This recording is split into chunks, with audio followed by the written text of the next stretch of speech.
I am Reverend Linda Hottie, one of your co-ministers for this interim year of transition. I welcome you to the Unitarian Universalist congregation in Albany. We are glad you are here to share in our service as we seek to create and discover meaning and purpose for our lives. This is where we work on our spiritual lives together and seek to form a community where all are beloved. We aspire to being radically welcoming and inclusive, so we welcome all people, skinny and round, gay or straight, trans or bi, able or disabled, poor and rich, and everybody in between, long-haired and no-haired, quiet or voluble. Well, you get the idea. We welcome you no matter what kind of human you are, for we are all one race, the human race. Today's service is oriented to a celebration of the birthday of the Reverend Dr. Martin Luther King Jr., one of our most beloved heroes, one of our greatest intellects, one of our greatest moral and spiritual examples. The service was crafted by myself and Nelson Jacobs Moore. I asked him to help me craft the service and to use his beautiful words, his beautiful voice, to read the words of Martin Luther King. We are also grateful to Michael Hornsby for the suggestion of our theme, Peace Through the Eyes of MLKing. Thus, our sermonic questions. What would Dr. King have to say about the wars raging in our world today? What did he say about the wars in his lifetime, particularly Vietnam and conflict in the Middle East? What does peace mean to us? And what can we learn from Dr. King's legacy about creating peace?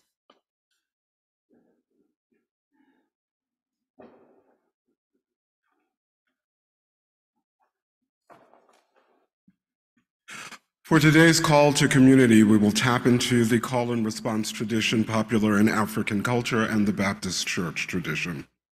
In the back of the gray hymnal, you will find number 584, a network of mutuality written by the Reverend Dr. Martin Luther King.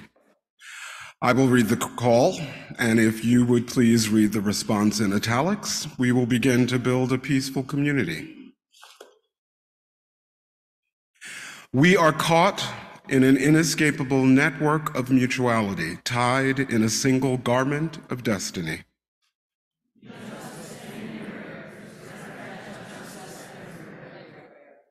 There are some things in our social system to which all of us ought to be maladjusted.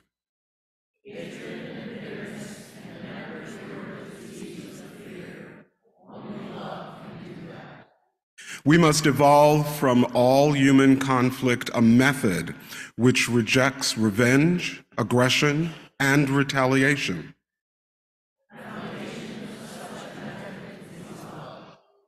Before it is too late, we must narrow the gaping chasm between our proclamations of peace and our lowly deeds which precipitate and perpetuate war.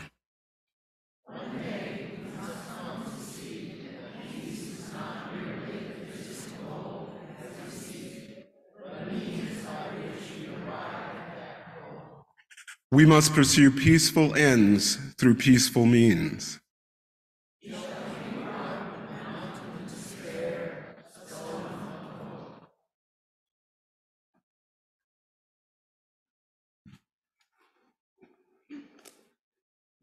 Please join me in reading our words for lighting the chalice.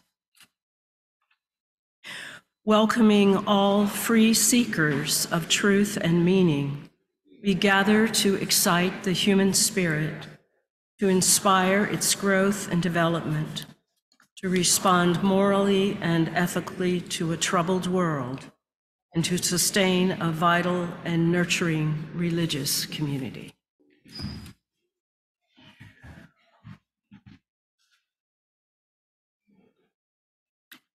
Our wisdom story this morning is the parable, A Picture of Peace.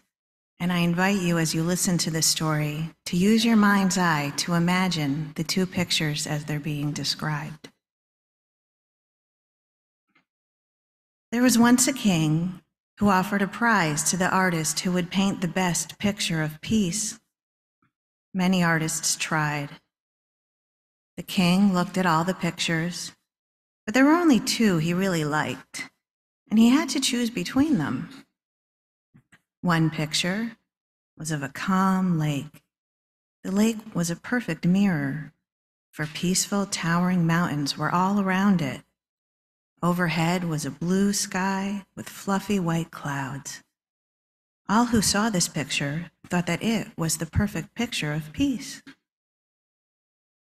The other picture had mountains too, but these were rugged and bare. Above was an angry sky from which rain fell and in which lightning played. Down the side of the mountain tumbled a foaming waterfall. This did not look peaceful at all. But when the king looked, he saw behind the waterfall a tiny bush growing in a crack in the rock. In the bush, a mother bird had built her nest. There, in the midst of the rush of angry water, sat the mother bird on her nest in perfect peace. Which picture do you think won the prize? The king chose the second picture. Because, he explained, peace does not mean to be in a place where there is no noise, trouble, or hard work. Peace means to be in the midst of all those things and still be calm in your heart. That is the real meaning of peace.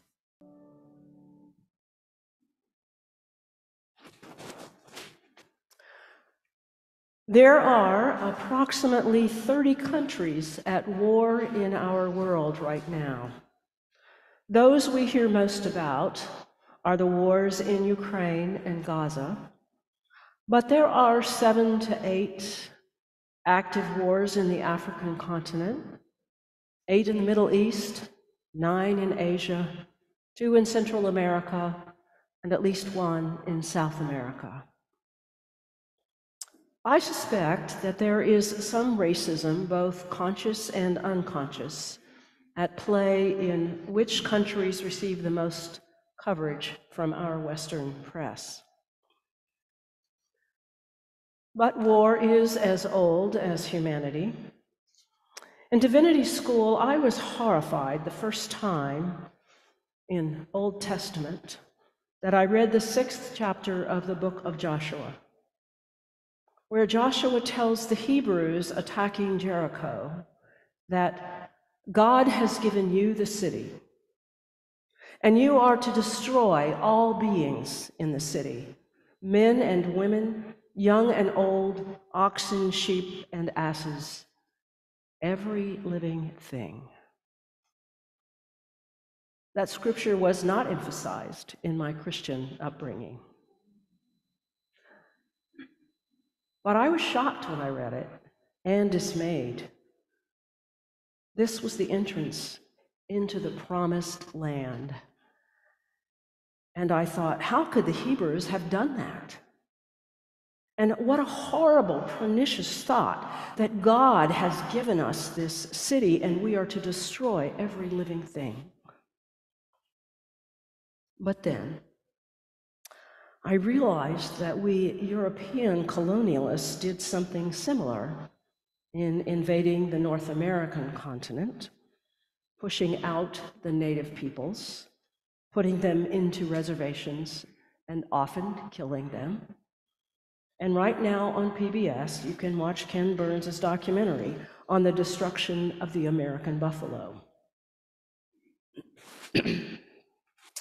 One who shows us another way and thereby gives us hope is the Reverend Dr. Martin Luther King Jr. And today we celebrate his birthday. To do so, we will hear what he had to say on the topics of war and peace and the promise of nonviolence to bring justice without bloodshed. We know that these are very complex issues. There are no easy answers, but we can listen to his words, take them in again, and hopefully learn how to make peace, how to bring peace, how to be peace in the community and the world. Well, what is peace? Well, surely MLKing would know. In 1964, he was given the Nobel Peace Prize. The prize brought him international recognition and $54,123, which he donated to the civil rights movement. Ironically, the benefactor of this Peace Prize made his fortune from the invention of dynamite. King looked at peace through many lenses. He looked at it not only through the lens of military battles in the Middle East and Vietnam, but also through lenses of poverty, oppression, discrimination, and injustice, all rooted in racism and what we call today white supremacy. Ultimately, he made his way to India to learn about the power of nonviolence to bring change to a society. It has been a joy to read his works and to read about him again. His writing is brilliant, his education broad and rigorous. He was not only a deep thinker, he also lived his knowledge. Once again, our world seems to be exploding with military conflicts. As we continue to struggle with the legacy of slavery and white supremacy, we asked this morning, what would Dr. King think about peace today? What would he have to say about what is happening in Ukraine and Gaza? What would he tell us about how to work for peace today? So let's begin with the question, what was the meaning of the word peace to Dr. King? Peace is not merely a distant goal that we seek, but a means by which we arrive at that goal. Be the peace you wish to see in the world.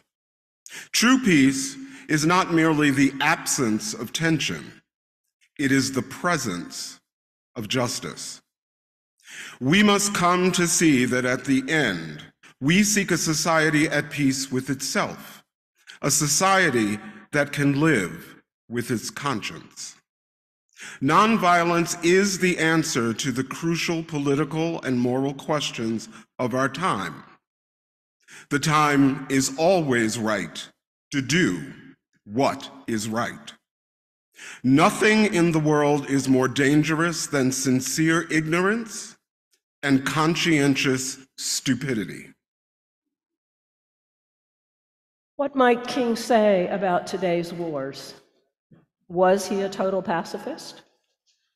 The idea that you could inflict extreme violence to bring peace to the world never made sense to him.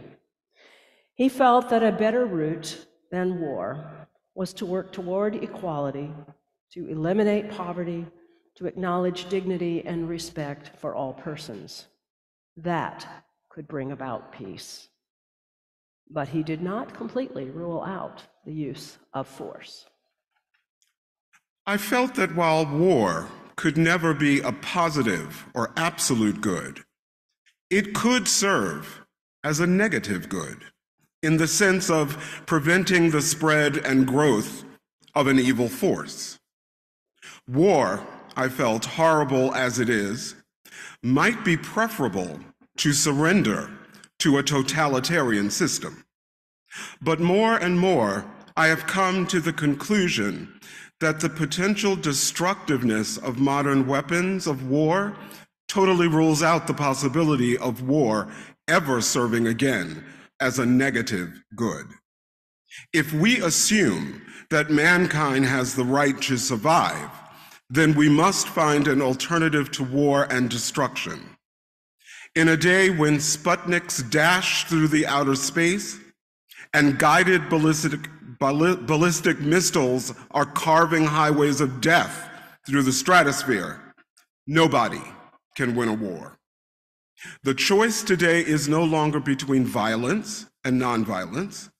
It is either nonviolence or non-existence.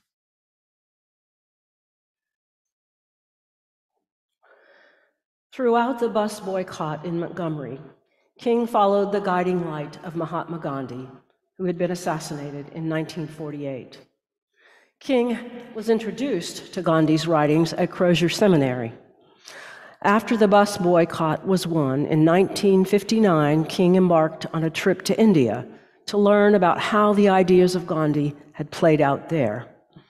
Dr. King spoke with many of Gandhi's relatives and friends and returned more convinced than ever that nonviolence is the best tool for social change. In 1966, in an essay entitled "Nonviolence, the Only Road to Freedom," he wrote this: I am convinced that for practical as well as moral reasons, nonviolence offers the only road to freedom for my people.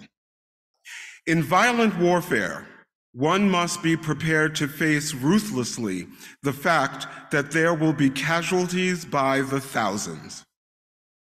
In Vietnam, the United States has evidently decided that it is willing to slaughter millions, sacrifice some 200,000 men and $20 billion a year to secure the freedom of some 14 million Vietnamese. This is to fight a war on Asian soil where Asians are in the majority. Anyone leading a violent conflict must be willing to make a similar assessment regarding the possible casualties to a minority population confronting a well-armed, wealthy majority with a fanatical right wing that is capable of exterminating the entire Black population and which would not hesitate such an attempt if the survival of white Western materialism were at stake. Not a single person has been killed in a nonviolent demonstration. The bombings of the 16th Street Baptist Church occurred several months after demonstrations stopped. Reverend James Reeb, Mrs. Viola Liuzzo, and Jimmy Lee Jackson were all murdered at night following demonstrations. And fewer people have been killed in 10 years of action across the South than were killed in 3 nights of rioting in Watts. No similar changes have occurred without infinitely more suffering, whether it be Gandhi's drive for independence in India or any African nation's struggle for independence. Several times while preaching at Ebenezer Baptist Church in Atlanta, Dr. King spoke out against the Vietnam War. But his first major public declaration came on March 25, 1967, when he led an anti-war demonstration in Chicago with more than 5,000 Black and white marchers. His most controversial statement came a few days later in New York City, where he spoke to a meeting of clergy and laity concerned at Riverside Church. It was on April 4th, exactly a year before he was assassinated. He had spoken out about the war before, but this was the first time he linked it to the civil rights movement, and the first time that he directly attacked the Johnson administration's war policy. He began by quoting the opening statement of the Executive Committee of Clergy and Laymen Concerned about Vietnam. A time comes when silence is betrayal. That time has come for us in relation to Vietnam. Over the past 2 years, as I have moved to break the betrayal of my own silences and to speak from the burnings of my own heart, as I have called for the radical departures from the destruction of Vietnam, many persons have questioned me about the wisdom of my path. At the heart of their concerns, this query has often loomed large and loud. Why are you speaking out about war, Dr. King? Why are you joining the voices of dissent? Peace and civil rights don't mix, they say. Aren't you hurting the cause of your people, they ask? And when I hear them, though I often understand the source of their concern, I am nevertheless greatly saddened, for such questions mean that the inquirers have never really known me, my commitment, or my calling. I deem it a signal importance to try to state clearly, and I trust concisely, why I believe that the path from Dexter Avenue Baptist Church, the church in Montgomery, Alabama, where I began my pastorate, leads clearly to this sanctuary tonight. I come to this platform tonight to make a passionate plea to my beloved nation.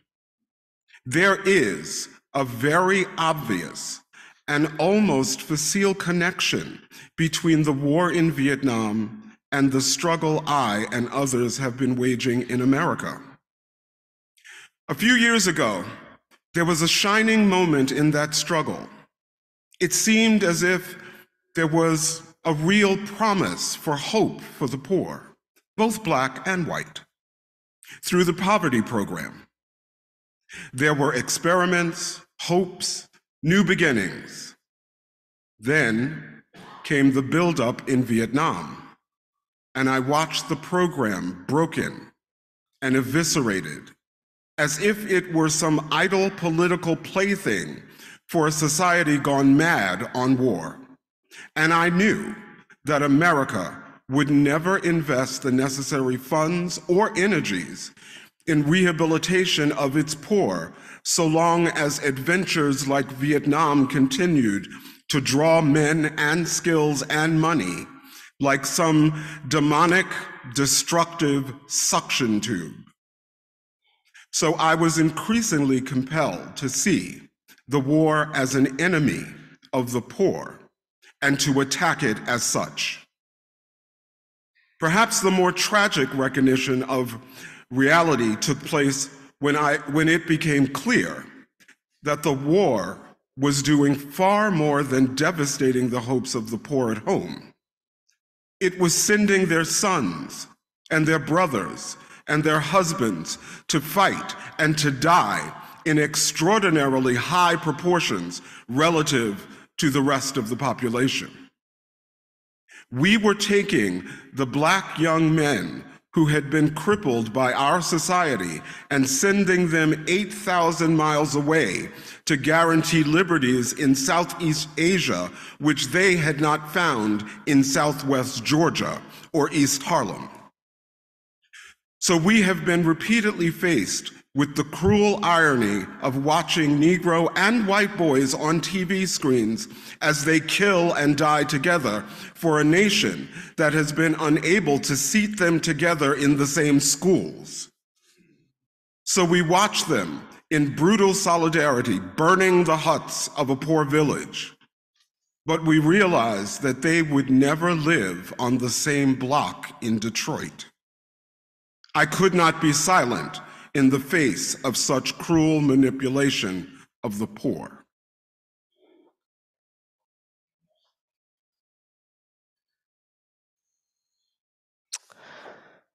The war about which we hear the most right now is that between Israel and the Palestinians in Gaza. King traveled in the Middle East, thought deeply about the conflicts there, and formed strong opinions. In 1967 in Chicago, he read a statement about the Middle East on behalf of himself and the Southern Christian Leadership Conference. They felt that SCLC had been unjustly and incorrectly accused of condemning Israel and unqualifiedly endorsing all the policies of the Arab powers. King objected to any simplistic resolution on the Middle East question. A year later, just 10 days before he died, on March 25, 1968, he spoke to the Rabbinical Assembly in a three-way conversation with himself, Rabbi Everett Gendler and Professor Abraham Joshua Heschel. And we bring you excerpts from those two events. SCLC and I have repeatedly stated that the Middle East problem embodies the related questions of security and development. Israel's right to exist as a state in security is incontestable.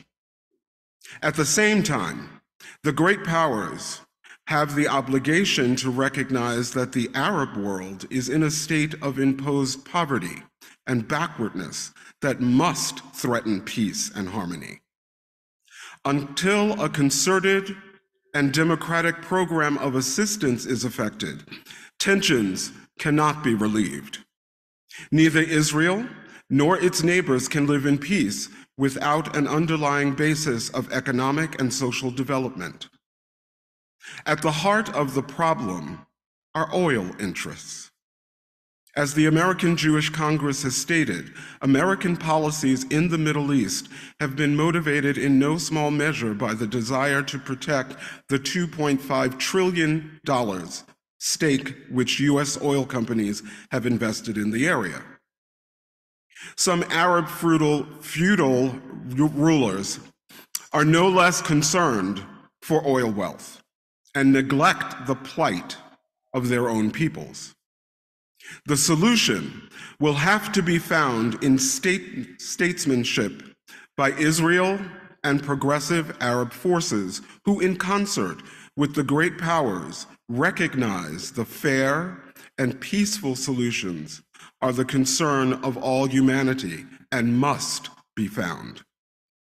Neither military measures nor a stubborn effort to reverse history can provide a permanent solution for peoples who need and deserve both development and security. The Southern Christian leadership and I have expressly, frequently, and vigorously denounced anti-Semitism and will continue to do so. It is not only that anti-Semitism is immoral, though that alone is enough. It is used to divide the Negro and the Jew, who have effectively collaborated in the struggle for justice. It injures Negroes because it upholds the doctrine of racism, which they have the greatest stake in destroying. The individual Jew or Gentile who may be an exploiter acts out of his greed as an individual, not his religious precepts. Just as a criminal, Negro or white, is expressing his antisocial tendencies, not the ethical values of his race. SCLC will continue tirelessly to denounce racism, whether its form is white supremacy or anti-Semitism. We have made it clear that we cannot be the victims of the notion that you deal with one evil in society by substituting another evil. We cannot substitute one tyranny for another. And for the Black man to be struggling for justice and then turn around and be anti-Semitic is not only a very irrational course, but it is a very immoral course. And whatever we have seen, and wherever we have seen anti-Semitism, we have condemned it with all our might. I think it is necessary to say that what is basic and what is needed in the Middle East is peace. Peace for Israel is one thing. Peace for the Arab side of that world is another thing. Peace for Israel means security, and we must stand with all our might to protect its right to exist, its territorial integrity. I see Israel as one of the great outposts of democracy in the world, and a marvelous example of what can be done, how desert land can almost be transformed into an oasis of brotherhood and democracy. Peace for Israel means security, and that security must be a reality. On the other hand, we must see that what peace for the Arab means in a real sense of security on another level. Peace for the Arabs means the kind of economic security that they so desperately need. These nations, as you know, are part of that third world of hunger, of disease, of illiteracy. I think that as long as those conditions exist, there will be tensions. There will be the endless quest to find scapegoats. So there is a need for a Marshall Plan for the Middle East, where we lift those who are at the bottom of the economic ladder and bring them into the mainstream of economic security. This is how we have tried to answer the question and deal with the problem in the Southern Christian Leadership Conference.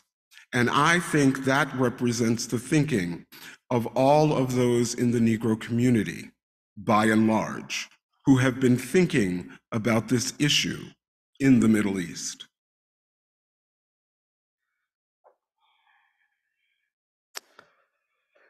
In 1966, Dr. King addressed the General Assembly of the Unitarian Universalist Association as the Ware Lecturer, one of the major events and speeches of our General Assemblies. He entitled his lecture, "Don't Sleep Through the Revolution." My own personal experience with Unitarian Universalism began when I was a student at Boston University. And I can remember beyond that in the early years of my ministry, indeed, beyond that in the early years of the bus boycotts in Montgomery, Alabama, 3 of your ministers visited and encouraged me during that very trying and often difficult period. I never intend to adjust myself to the madness of militarism and to the self-defeating effects of physical violence. In a day when Sputniks and Geminis are dashing through outer space and ballistic missiles are carving highways of death through the stratosphere, no nation can win a war. It is no longer a choice between nonviolence and violence. It is now a choice between nonviolence and non-existence. The alternative to disarmament under a strong UN, the alternative to a suspension of nuclear tests, the alternative to a negotiated settlement in Vietnam, and the point of coming to that condition of not bombing the North, the alternative to admitting China may well be a civilization plunged into the abyss of annihilation, and our earthly habitat can be transformed into an inferno that even the mind of Dante could not imagine. Yes, I must confess that I believe firmly that our world is in dire need of a new organization. The International Association for the Advancement of Creative Maladjustment. Men and women as maladjusted as the prophet Amos, who in the midst of the injuries of his day cried out in words that echo across the centuries, "Let justice roll down like waters and righteousness like a mighty stream."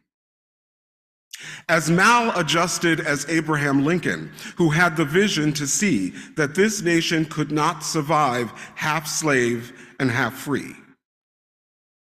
As maladjusted as Thomas Jefferson, who in the midst of an age amazingly adjusted to slavery, cried in words lifted to cosmic proportions, "We hold these truths to be self-evident, that all men are created equal, that they are endowed by their Creator with certain inalienable rights, that among these are life, liberty, and the pursuit of happiness." As maladjusted as Jesus of Nazareth, who could say to the men and women of his day, "He who lives by the sword will perish by the sword. Through such maladjustment, we will be able to emerge from the bleak and desolate midnight of man's inhumanity to man into the bright and glittering daybreak of freedom and justice.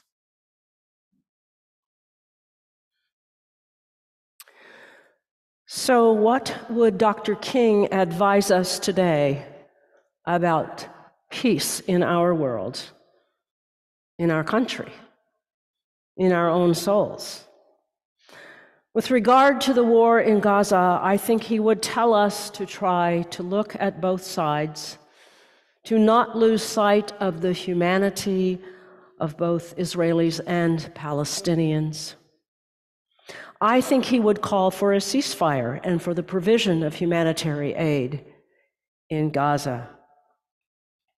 I think he would tell us to keep working to overcome white supremacy in our country, our city, our congregation, our own minds and hearts.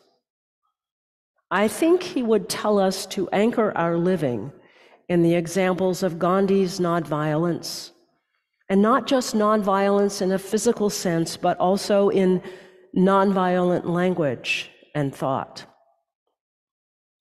I think he would tell us to live out the compassion of the Buddha and the wisdom and compassion of Jesus, and to continue to work for justice. I think he would tell us to develop the strength to love always, and not lose sight of the humanity of those we may call enemies. I want to give the last word to Nelson, not as quoting Dr. King, but as Nelson Jacobs Moore. We should agree with Dr. King that war has played havoc with the destiny of the entire world. It has torn up the Geneva Agreement. It has seriously impaired the United Nations. It has exacerbated the hatred between continents and, worse still, between races. It has frustrated our development at home to tell our own underprivileged citizens that we place insatiable military demands above their critical needs. I have come to believe that the way to end war is to end poverty, create equality, spread truth and knowledge. As Dr. King said, nothing in the world is more dangerous than sincere ignorance and conscientious stupidity. Peace comes with knowledge. May it be so. Asante Sana. Amen. I invite us to turn inward for a time of silence.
If there is to be peace in the world, there must be peace in the nations. if there is to be peace in the nations, There must be peace in the cities. if there is to be peace in the cities, There must be peace between neighbors. if there is to be peace in the congregation, There must be peace in the soul. if there is to be peace between neighbors, There must be peace in the home. if there is to be peace in the home, There must be peace in the heart.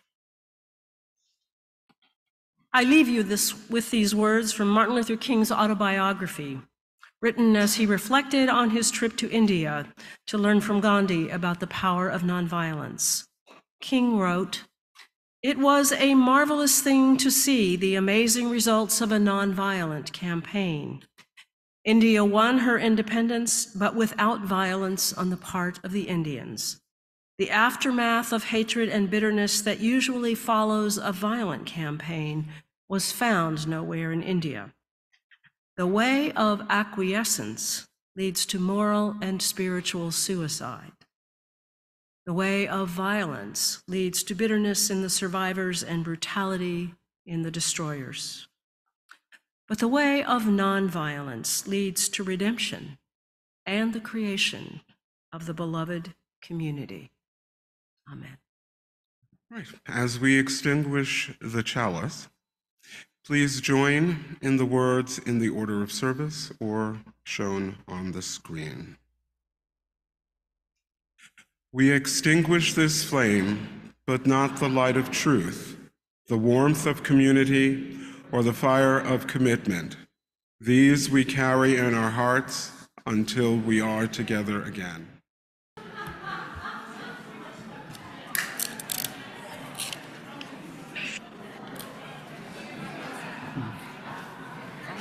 Oh, thank you. A lot of work and stress goes into these things. I know that